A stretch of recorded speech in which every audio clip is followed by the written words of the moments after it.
Üks on kindel, kohe-kohe on suvi käes ja päike paistab ja on õige aeg rääkida naha hooldusest ja täpsemalt päikesekaitsest. Kas teadsid, Anu, et samal ajal, kui sa mõnuled päikese käes ja päevitad, saad sa ka ilusti oma nahka kaitsta ja hooldada, et see oleks veel siledam ja nooruslikum? Pean sellepärast, et mul on kasutuses olnud juba Fillerina kreemid päikese kaitseks ja ka peale päikest. Ja ma võin öelda, et ma olen täiesti vaimustuses. Käisin Hispaanias, nüüd olin hiljuti Tais, kus oli eriti kuum. Ja esimest korda juhtus mul selline asi, et mu nahk ei hakanud peale esimest nädalat siis ketendama. Ja ma arvan, et üheks põhjuseks on muuseas ka see imekreem siin, mida sa siis kasutad peale päikese võtmist. Ja see on selline universaalne, see sobib näole ja see sobib ka kehale. Aga mida ma tahan kindlasti öelda, alustage ikkagi 50. Ma olen natukene seda tüüpi inimene olnud, et mis 50, et võtan üldse peale just, ja et võtan selle 30, ei, võtan veel väiksem 20. Mul on täpselt sama kogemus nende toodetega, et ma ei uskunud, et selle 50-ga üldse saab pruuniks, aga sai ja see tuli veel ilusam päevitus ja mis tähtis, ta püsis hoopis kauem. Tead, mul on selliseid sõbrannasid ja tuttavaid, kes ütlevad, et ei olekski üldse vaja panna päikesekaitset. Aga mis siis juhtub? No, tead, saab väga palju asju juhtub ja väga koledaid asju võib juhtuda, sest et UV-kiirgus otseselt kahjustab nahka, enneaegset vananemist põhjustab ja ka muidugi nahavähki.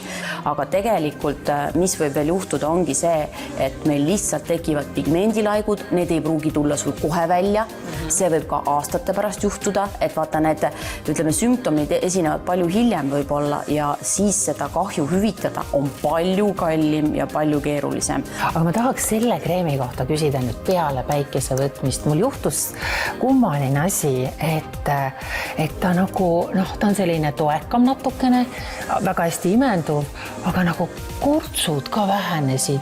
Et mis see imekreem on? Tead, siin on väga lihtne selgitus, et nagu Fillerina, me teame, nahahooldus on üdini täis siis väga väärtuslikke nii hüruloon, elastiin kui kollageeni toimeained ja molekule, siis see päevituse sari samamoodi, ta ongi tegelikult nagu nahahooldus ja paljud kasutavad seda üldsegi nagu öökreemina ka. Et kui SPF-i peab alati, selle päikesekaitse peab maha pesema õhtul, et see on ka tähtis, on ju tarvitamise juures, siis öökreem või see pärast päevitust kreem, see siis annab selle lisaniisutuse ja toidu nagu nahale ja taastab kõike. Ja mis on veel tähtis tegelikult, et ma vaatasin, et me oleme kõik harjunud, et on see SPF on ju, siis on see UVA, UVB, aga siin on veel UVC ja IR. Aga selle, kui ma panen hommikul peale endale, ta on mul nagu päevakreemi Eestis põhimõtteliselt. Ja, sest ta sisaldab täpselt samamoodi nagu Fillerina siis see nahahooldussari, see sisaldab 12 hüruloonhappe molekuli erinevates suurustes, et see ikka ilusti imenduks ja oleks tõhus, siis mitut elastiini molekuli ja ka kollageeni, et selles mõttes see on super kombo. Reedu, aga üks ime on veel. Vaata, mitu nädalat on juba mu puhkusest möödas ja ma oleks just nagu päikese käest tulnud.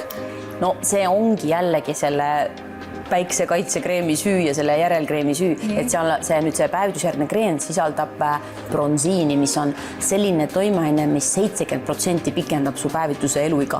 Ja mis peab veel selle päevitusjärgse kreemi kohta ütlema, et siin on siis sees veel RNA ja DNA kaitse, mis on siis raku tasandil kaitseb su nahka ja ta ei lase sellel nahal minna siis tundlikuks ketendama hakata ja tegelikult võiks hakata juba kevadel just selle tugevama päiksekaitsega pihta, sest et siis on päike kõige aktiivsem.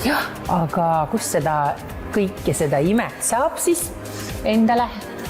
No see kõik need imelised tooted on muidugi olemas labo.ee lehel ja seal on ka väga sõbralikud soodustused, nii et igaüks saab ennast kaitsta siis sellel suvel päikese halva mõju eest ja kõike seda parimat võtta sellest suvest ja päikesest.